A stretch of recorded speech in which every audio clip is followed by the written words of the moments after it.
Hello friends, welcome to Future Net में पंकज कुशवाहा। तो आज हम बात करने वाले हैं कुछ मोबाइल फ़ोन के अंदर अपडेटेड टेक्नोलॉजी के बारे में। यहाँ पर हम बात को समझेंगे कि जो फ़ोन के अंदर वोल्टेज रेगुलेटेड सर्किट पहले यूज़ की जाती थी, उसकी जगह अब एलडीओ ने ले ली और एलडीओ के बाद अब वो पावर आईसी के साथ में इंक्लूड हो गया। तो क्या है ये वोल्टेज रेगुलेटेड सर्किट, इसको समझते हैं। तो इसको समझने के लिए हम लोग देखते हैं कि जो पहले फ़ोन आते थे उनके अंदर वोल्टेज को कम करने के लिए जो है रजिस्टर, जेनर डायोड और ट्रांजिस्टर का यूज़ किया जाता था। इस रजिस्टर है तो ये वोल्टेज को कम करने का काम करता है, जेनर डायोड वोल्टेज को फिक्स करने का काम करता है और ट्रांजिस्टर वोल्टेज रेगुलेटर का भी काम करता है। यानी कि फ़ोन के अंदर अलग अलग डिवाइस को चलने के लिए अलग अलग वोल्टेज की आवश्यकता होती है। जैसे माइक के लिए अलग वोल्टेज, स्पीकर के लिए अलग वोल्टेज, कैमरा के लिए अलग वोल्टेज, फ्लैश के लिए अलग वोल्टेज, वाइब्रेटर के लिए अलग वोल्टेज, ऐसे RFIC, RDOIC, ऐसे बहुत सारी ऐसे हैं जिनको अलग अलग वोल्टेज की आवश्यकता पड़ती है। और हमको जब चार्जर लगाते हैं तो बस 5 वोल्ट और इसका VPS सप्लाई बनती है 3.7 से 4.2। इस समय जो लेटेस्ट फ़ोन भी आ रहे हैं लगभग 8.4 वोल्ट की भी सप्लाइयाँ देखने को मिलती हैं, टर्बो चार्जिंग का सिस्टम देखने को मिलता है। तो ये जो पावर आईसी है ये अलग अलग वोल्टेज किस तरीके से रिलीज़ करती है और 5G फ़ोन के अंदर किस तरीके से, या कई बार किसी फ़ोन के अंदर 2 पावर आईसी है, किसी फ़ोन के अंदर 3 पावर आईसी लगी है, तो वो पावर आईसी किस तरीके से काम करते हैं, तो इस वीडियो में हम लोग सीखने वाले हैं। तो ये ओल्ड फ़ोन में हमको देखने को मिलता था कि रजिस्टर, जेनर डायोड और ट्रांजिस्टर लगा के हम क्या बनाते थे, वोल्टेज रेगुलेटेड सर्किट, यानी कि वोल्टेज को कम करने के लिए हम यहाँ पे वोल्टेज रेगुलेटर सर्किट का यूज़ करते थे। अब जो हमारे 4G जो फ़ोन आ रहे हैं या 5G फ़ोन आ रहे हैं, उनके अंदर आपको देखने को मिलेगा एक और अलग से कंपोनेंट जिसका नाम है एलडीओ। अब एलडीओ में क्या है कि एलडीओ इस तरीके से 4 लेग का या 5 लेग का आपको देखने को मिलेगा। इसमें क्या होगा कि एक पॉइंट इसका क्या होगा, ग्राउंड होगा, ग्राउंड से कनेक्टेड रहेगा GND, और एक पे क्या होगा, इनपुट, यानी वोल्ट क्या होगा, इन होगा और यहां से आउट होगा। जितनी रिक्वायरमेंट होगी उतना क्या होगा, यहां से आउट होगा। लेकिन कब आउट होगा, जब इस पे इनेबल सिग्नल आएगा, यानी EN सिग्नल इस पे आएगा कि भाई माइक को सप्लाई देनी है। जैसे यहाँ पे मान लीजिए माइक की सप्लाई दी गई या कोई और सेक्शन की, तो यहाँ पर वोल्टेज मान लीजिए 3.7 वोल्टेज आ गया LDO पे और इसको चाहिए 1.8 वोल्टेज। तो ये वोल्टेज को कम भी करेगा और आउट भी करेगा। कब करेगा, जब ये माइक सेक्शन या एक्टिवेट होगा, वाइब्रेटर है, कोई भी सेक्शन है, तो कब एक्टिवेट होगा, जब आप कॉल करेंगे माइक को।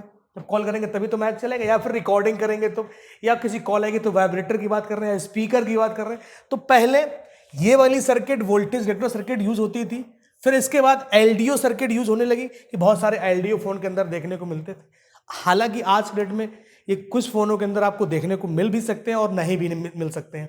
सैमसंग कंपनी के जो फोन आते हैं उनके अंदर ज्यादातर आपको देखने को एलडीओ मिलते हैं। एलडीओ का मतलब है लो ड्रॉप आउट, यानी वोल्टेज को कम करके जब आवश्यकता है तब उसको आउट करना, क्योंकि ये इनेबल सिग्नल है। इसके बाद क्या हुआ, आगे बढ़ते हैं। जैसे जैसे हमारी आईसी की टेक्नोलॉजी अपग्रेड हुई, क्योंकि हम लोगों ने ये भी जाना कि हमारी आईसी की बहुत सारी टेक्नोलॉजी यूज होती हैं।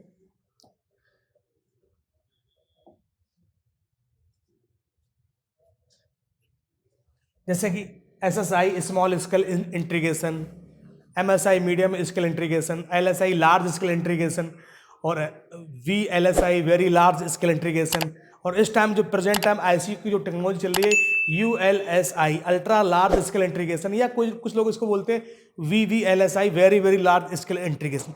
तो इस एलडीओ को क्या किया गया, इस पावर आईसी में इनबिल्ड कर दिया गया। क्या कर दिया गया, पावर आईसी के अंदर इनबिल्ड कर दिया, क्योंकि ये जो पावर आईसी है ये अलग अलग सेक्शन को सप्लाई देती है। तो कई बार आपको एलडीओ भी देखने को मिलते हैं और कई बार आपको पावर आईसी देखने को मिलते हैं, और कई जगह आपको बक कन्वर्टर भी आपको देखने को मिलते हैं कि जो वोल्टेज को अलग से एक सेक्शन बनाया जाता है कि यहाँ से एक सप्लाई बनाई जाएगी, बक कन्वर्टर। उसके बारे में हम आगे वीडियो में बात करेंगे, नेक्स्ट वीडियो में। तो अब ये जो एलडीओ है वो पावर आईसी के अंदर इंक्लूड है। अब कितने एलडीओ इस आईसी के अंदर इंक्लूड है, तो जब हम पावर आईसी की जब ट्रेसिंग करते हैं तो यहाँ पर देखते हैं, यहाँ पे जैसे देखा L1, L2, L3, L4, इसका मतलब है LDO 1, LDO 2, LDO 3, ऐसे कर करके एक आईसी है। एक आईसी के अंदर 23 है, 24 है, 12 है, 13 है, अलग अलग एलडीओ यूज किए जाते हैं।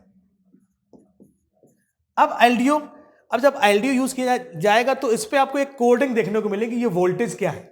जैसे यहाँ पे लिखा है VREG L5 1P8, तो ऐसे आपको कोडिंग देखने को मिलेगी। तो इसका मतलब है वोल्टेज V का मतलब वोल्टेज, R का मतलब रेगुलेटर, L5 का मतलब LDO नंबर 5 और 1P8 का मतलब है 1.8 वोल्टेज। समझ में आ गई बात। V का मतलब वोल्टेज, रेग का मतलब रेगुलेटर, L का मतलब LDO नंबर 5 और 1P8 का मतलब है 1.8 वोल्ट की सप्लाई। यानी जो LDO 5 है वो 1.8 वोल्ट जो है जनरेट करेगा या आउट करेगा।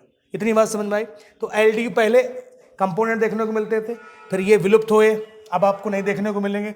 LDO आए, अभी हालांकि ये आपको देखने को मिल जाते हैं, और इसके बाद अब ये पावर IC के साथ में इंक्लूड हो गए। आपकी चाहे 2 पावर IC लगी हो चाहे 3 पावर IC हो, आपको LDO उस पावर IC के अंदर आपको देखने को मिलेंगे और स्विचिंग वोल्टेज भी आपको देखने को मिलेंगे। आगे बढ़ते हैं। अब यहां पर हम लोग जैसे देखते हैं कि कोई भी पावर IC है तो उसके अंदर से बहुत सारे वोल्टेज जो है रिलीज होते हैं अलग अलग सेक्शन के लिए। तो यहां पर हम लोग समझते हैं, जैसे यहां पे लिखा है VREG L1 1.0, इसके लिए RFIC पे, यानी कि LDO 1 जो है वो क्या कर रहा है, पावर IC के अंदर इंक्लूड है, और 1.0 यानी 1 वोल्ट की सप्लाई किसको दे रहा है, RFIC को। आगे बढ़ते हैं। LDO 2 है 1.2 वोल्ट जनरेट कर रहा है, किसके लिए, रैम के लिए। इसके बाद L3 है 1.225 वोल्ट जनरेट करता है। ऐसे VREG L4 1.8 RFIC and GPS। इसके बाद है VREG L5 डिफॉल्ट ऑन, यानी कि फोन ऑन होने पर जहां जहां पर रिक्वायरमेंट होती है डिवाइस को ऑन करने की 1.8 वोल्टेज ये वहां पर भेजता है, जहां जहां पर रिक्वायरमेंट। डिफॉल्ट ऑन का मतलब ये है। इसके बाद है VREG L6 1.8, तो इसका मतलब LDO नंबर जो 6 है वो भी 1.8 जनरेट करेगा, बट कब जनरेट करेगा, जब हम कोई डिवाइस को ऑफ करते हैं। ठीक है, जैसे माइक सेक्शन को हमने कॉल कट कर दी तो माइक सेक्शन ऑफ हो गया, या अदर भी बहुत सारे सेक्शन है उनको हमने क्या किया, बंद करना है।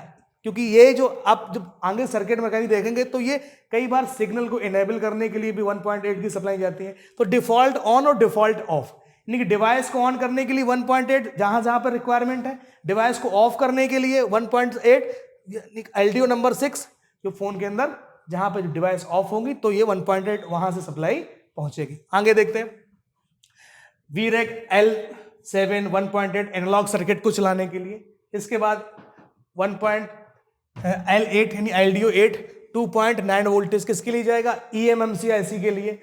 तो ऐसे करके इस IC के अंदर बहुत सारे LDO यूज होते हैं, और हम लोग यहाँ पर देखते हैं सेंसर के लिए हो गया, ये माइक्रो SD हो गया, CPU के लिए हो गया, USB IDO, SIM1 SIM2, ठीक है, PMIC कैमरा। इसके बाद RF LAN L20 EXO 21 RFIC camera analogue, मतलब कैमरा के लिए यहाँ पे है L21 1.8 वोल्टेज निकालेगा, और ये क्या है, एनालॉग सर्किट को चलाने के लिए है। और इसके बाद है कैमरा कोर वोल्टेज 1.2 वोल्टेज, और यहाँ पर है AVDD मतलब analogue voltage drain to drain.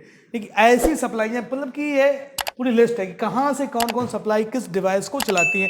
और यहाँ पे कई बार आप ये देखते हैं कि डिफरेंट वोल्टेज है। तो जब आप सर्किट में देखेंगे तो ये इस कोडिंग का मतलब भी हमें पता होना चाहिए कि कहाँ पर कितना वोल्टेज हमें चेक करना है और कितना वोल्टेज आता है। क्योंकि अगर आप पावर IC के कॉन्सेप्ट को नहीं समझेंगे, पावर IC किस तरीके से काम करती है, कहाँ से वोल्टेज रिलीज करती है, क्योंकि ये तो मान लो ये कोई पावर IC सर्किट में देखोगे इसके तो कई सारे पार्ट होते हैं।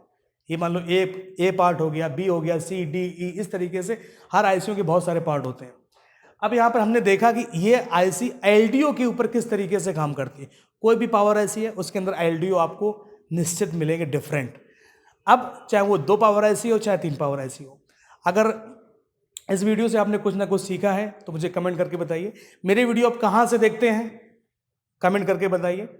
और अभी मैंने अपनी एक ई-बुक लॉन्च की है हार्डवेयर की 999 रुपये में, तो जो लिंक है वो डिस्क्रिप्शन में दिया गया है। आप एक बार मेरा ऐप डाउनलोड करिए और जाके एक बार उसको चेकआउट करिएगा। बहुत सारी नॉलेज A से लेकर Z तक आपको हार्डवेयर की वहाँ पर हिंदी में आपको देखने को मिलेगी। ओके, हिंदी और इंग्लिश में, मतलब ऐसी आसान लैंग्वेज में। तो एक बार जो है लिंक डिस्क्रिप्शन में आप जाके चेक करिएगा। मिलते हैं आपसे एक नई वीडियो में। Thank you, welcome.